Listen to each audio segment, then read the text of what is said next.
Hello and welcome दोस्तों। तो आ गया होगा नई वीडियो के साथ जिसमें आप लोगों को बताऊंगा कि आपका इंस्टाग्राम भी टिकटॉक के जैसा हो गया है, तो कैसे आप भी इस अपडेट का फ़ायदा उठा सकते हैं। तो चलिए इस वीडियो को स्टार्ट करते हैं। वीडियो को स्टार्ट करने से पहले आप लोगों से एक छोटी सी रिक्वेस्ट है कि आप लोगों ने अभी तक मेरे चैनल को सब्सक्राइब नहीं किया हो तो प्लीज़ आप सब्सक्राइब कर लो और सामने आने वाले बेल आइकन को भी प्रेस कर दो। तो चलिए आज वीडियो स्टार्ट करते हैं। यहाँ पे आप लोग देख सकते हो मैं अपने फ़ोन की डिस्प्ले पे आ चुका हूँ। तो सबसे पहले आप लोगों से बताना चाहता हूँ, आप लोगों को अपने प्ले स्टोर में जा करके अपना इंस्टाग्राम अपडेट कर देना होगा। तो यहाँ पे देखिए मेरा इंस्टाग्राम अपडेट है, कोई दिक्कत नहीं है। अब यहाँ पे चलिए मैं अपना इंस्टाग्राम ओपन करके दिखा देता हूँ। तो यहाँ मैं अपना इंस्टाग्राम ओपन कर लिया हूँ। ओपन करने के बाद सर्च वाले आइकन पे क्लिक करना है।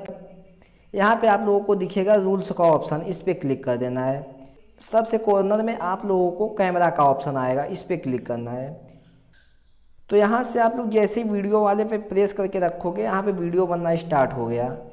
इसके बाद इधर से अपनी ऑडियो भी चेंज कर सकते हो, कोई दिक्कत नहीं है। यहाँ पे स्लोमो भी कर सकते हो। बहुत ढेर सारा एकदम सेम टू सेम टिकटॉक जैसा है।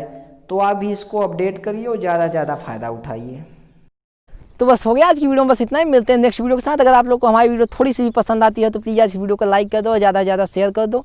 अगर आप लोगों का कोई भी क्वेश्चन है तो आप लोग कमेंट बॉक्स में ज़रूर बताइए, क्योंकि अगले संडे में एक कमेंट बॉक्स की वीडियो लेके आऊँगा जिसमें कि आपका भी कमेंट पिक करूँगा। तो वीडियो देखने के लिए बहुत बहुत धन्यवाद। मिलते हैं नेक्स्ट वीडियो के साथ। जय हिंद, जय भारत।